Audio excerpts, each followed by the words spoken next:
Next question is from Marie in Motion. What are some social media tips for personal trainers wanting to demonstrate their process to their followers as Adam did?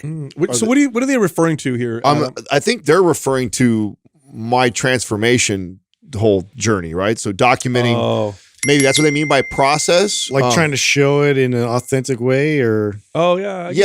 I think that, although here, so I talk about this when I get on podcasts, like with other trainers, and and one of the questions I've been asked is, if you had to start all over again, Mind Pump doesn't exist, and you turned on your Instagram and you were to start building your, online presence, what would you do? Or would you do anything different, or what would it look like? And I say, yeah, it would look a lot different than what I did. What I originally did, I didn't know what the fuck I was doing. I was taking pictures of my cars, my shoes, anything to get eyeballs on me. And that was like, I was just trying to get attention because I didn't know what to do yet.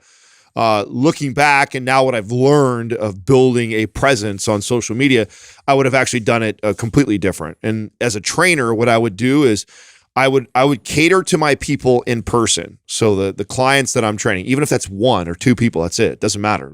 Or if I've got 20 clients, however many clients you have, the content I'm going to put on any Instagram, Facebook, Twitter, YouTube is all going to cater to my in-person clients. And what I mean by that is, I trained Susie at 8 o'clock this morning. Susie was complaining of knee pain. So we foam rolled her IT, we did some hip mobility stuff, and we got to the bottom of it, and it had something to do with her instability in her hips, and us working on the mobility alleviated some of the pain, right? And so I would create a post that speaks to that exact thing, right? So one, now my client Susie has a reference. Oh, that was that thing that Adam taught me that I'm supposed to do when my knee starts bothering. Other people can relate to it. That's right. Yeah. And then other people that may also be experiencing the same thing can get use from it and maybe see benefit. And now I look like I know what I'm talking to those people that need that specific help. And now I'm attracting the perfect client for me. Yeah. And so I would continue to make posts that are related to what I'm already currently going through and what I'm learning. So if maybe a client says something that I'm not familiar with, has some sort of condition that I've never trained before, and I go, I'm not sure, let me find out for you. I go home, I start, Google searching and looking up and trying to research what is going on and how can I help this person, and I'll probably learn something. Whatever it is that I learn, I then make that into a post or a YouTube video or something to, again, compliment them and then grow. Something you did, though, I want to give you a little bit of credit because I know, obviously, when we all started, we kind of just threw things up, and you were the first one really to do that. But something you did do that I thought was very different and very brilliant in the sense that it would stick today just like it did back then was you were not always trying to be super flattering and whatever in your posts. In other words, you would post these progress pictures of yourself. Yeah. You wouldn't get a pump. You weren't posing. You weren't trying to have the best lighting. You used your bathroom mirror flat. You took the picture. You were very honest about your diet, what you're doing. You were so honest to the point where when you got close to competition, I think it was like the 3 weeks or something, or the 2 weeks before, you said, now I'm entering into, because I'm going to tell you guys what I'm doing. Yeah. I'm going to be very honest, but this is the unhealthy stage. Nothing that I'm doing now is healthy. Yeah. Up until this point, I've done everything in a healthy way, but in order to look stage ready, there's things that I have to do that are unhealthy. And you were very honest about what you did, how you modified your water and your sodium, stuff that you would never recommend to the average person. That I think was really cool. And what it would, at least for me, because this is before this, we started Mind Pump, but we didn't know each other super well. I remember seeing that kind of stuff and going, I would follow him because I know he's honest. Genuine. He's not bullshitting me. Well, I think that's the hard part about the whole thing is because all you see is like a disingenuous posts of people trying to lift themselves up in their best self. And then also like, when they're having a bad day, they'll cry and they'll take a picture of them crying. Oh my God, what is that? It just drives me crazy because it's just like Have you ever thought to take a picture of your face when you're crying? Never. No, nobody ever would. That's a real person, right? And so let alone that's post all it. you see. Those like these.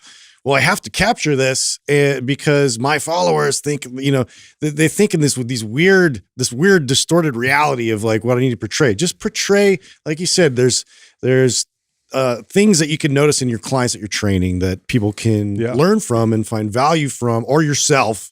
that you've been able to understand, more in depth, or something that you can relay that has value to people. That's what you need to do. Stop with this whole like glorifying, how you look or projecting yourself in some weird, inauthentic way. Yeah, be authentic. And I think what you guys are referring to, what you see now, because when I did that, by the way, like I wasn't aware of anybody else. That's what made me do that, right? So when I looked at all the other people that were showing before and afters, and I like right away, I'm like, oh, this guy, I could tell he's pumped up. Yeah. I could tell he's got some professional light on him. I could tell he's shooting with a great camera.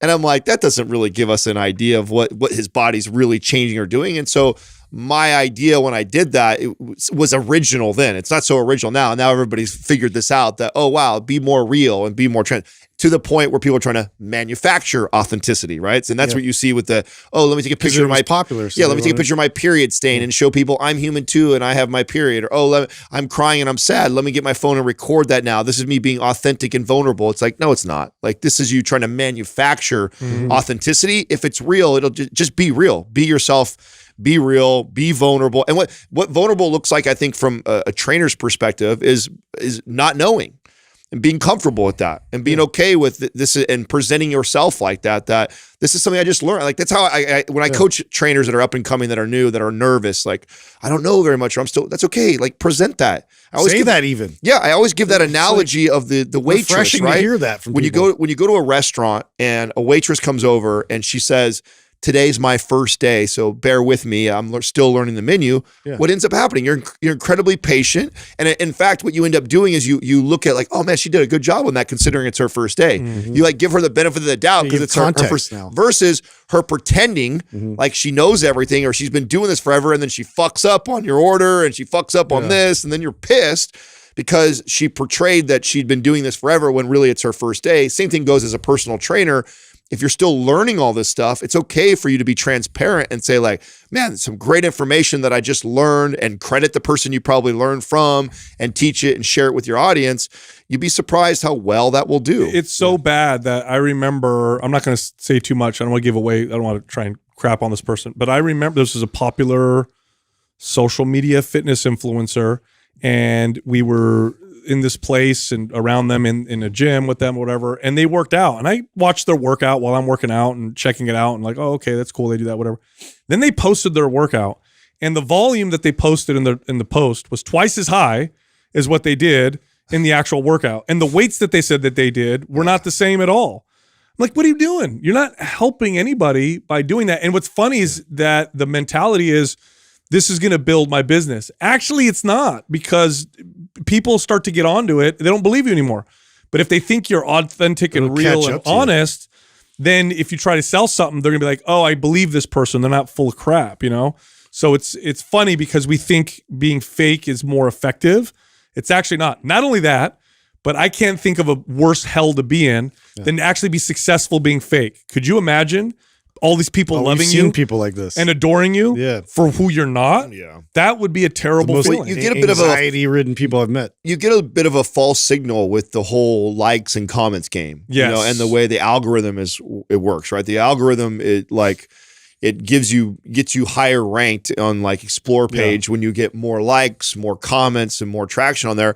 And so people tend to do things that's going to give them more attention and attraction. Doesn't necessarily mean they're going to give them more business. And I learned that the hard way, like through the process of turning this all on. Like that's when I first did, I knew nothing of what I was doing. And I was just watching what other people are doing. Like, oh, okay, cool stuff. I see people doing cool shit, and I'm cool. Like, okay, here's my cool car, here's my cool shoes. It's like getting likes and little hearts, and like, okay, I'm on the right track. Plant emojis. Yeah. So I've got, I'm starting to get thousands of people paying attention to me, but I'm not seeing the conversion to dollars in business because they're there for my cool shoes or my car or because I look good with my shirt off. Like, they weren't there because I could help them, and I'm in the business of helping people. And so you got to be careful not to fall in the trap of trying to feed the algorithm to get attention, but it's not what you do for people. Yep. If you have a service that you're trying to provide, then that's where I would post along those lines. And I learned that the hard way over years of trying to figure this whole thing out.